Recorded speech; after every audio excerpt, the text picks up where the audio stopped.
जिस तरह से पीएम मोदी ने किया कांग्रेस का काम तमाम।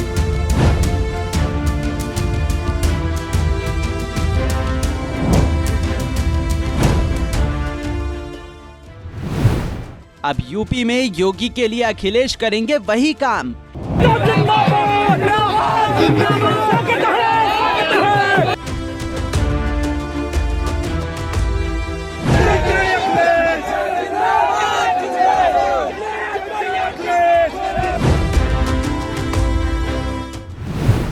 यूपी से सपा को उखाड़ फेंकने का योगी का मास्टर प्लान।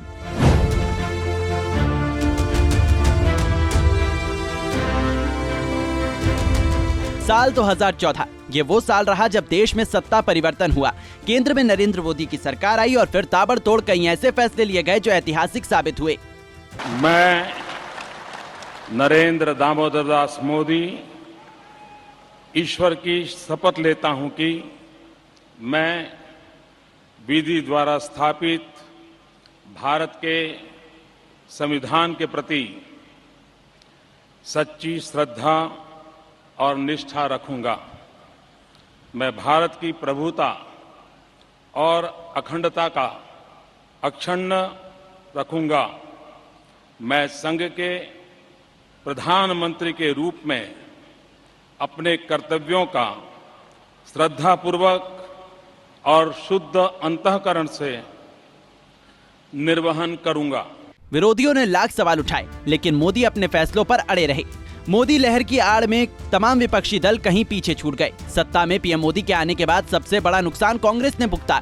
एकाएक कांग्रेस का जनाधार टूटता चला गया, जनता का भरोसा टूटता चला गया। आलम यह है कि कर्नाटक चुनाव में मिली जीत से पहले तक कांग्रेस अपना वर्चस्व तलाशती फिर रही थी। इसलिए राहुल गांधी ने पूरे देश में घूम घूम कर भारत जोड़ो यात्रा निकाली, लेकिन डूबते कांग्रेस को तिनके कर्नाटक का सहारा मिल चुका है। अब दोनों दलों के सामने 2024 में लोकसभा चुनावों को लेकर बड़ी चुनौती है। हालांकि लगातार जो सर्वे करवाए जा रहे हैं उससे कांग्रेस थोड़ी परेशान है। इसमें कोई शक नहीं कि कांग्रेस को खत्म करने में उसका खुद का जितना हाथ रहा है, उसमें पीएम मोदी का भी बराबर का हाथ रहा है। जिस तरह से पीएम मोदी ने कांग्रेस को तबाह किया, ठीक उसी तरह अब सीएम योगी ने सपा को खत्म करने के लिए यूपी में तैयारी कर ली है। जी हां, जिस तरह से कदम योगी सरकार की तरफ से उठाए जा रहे हैं, उन्हें देखकर तो ऐसा लग रहा है दरअसल उत्तर प्रदेश विधानसभा चुनावों में भले ही बीजेपी को शानदार जीत मिली हो, लेकिन दूसरे नंबर पर समाजवादी पार्टी रही थी। और ऐसा नहीं कि ये अंतर बहुत ज्यादा था, ये अंतर ऐसा था कि अगर समाजवादी पार्टी 5 सालों में जमकर मेहनत कर ले तो शायद योगी को टक्कर दे सकती है। योगी सरकार और बीजेपी बात अच्छे से समझती है, इसलिए तो अब योगी के रडार पर न सिर्फ गुंडे, माफिया और अपराधी हैं, बल्कि समाजवादी पार्टी को कैसे फलने फूलने नहीं देना है, ये भी एक बड़ी चुनौती है। शायद अब इसलिए योगी अखिलेश की सपा को यूपी से उखाड़ फेंकने की पूरी तैयारी कर चुके हैं।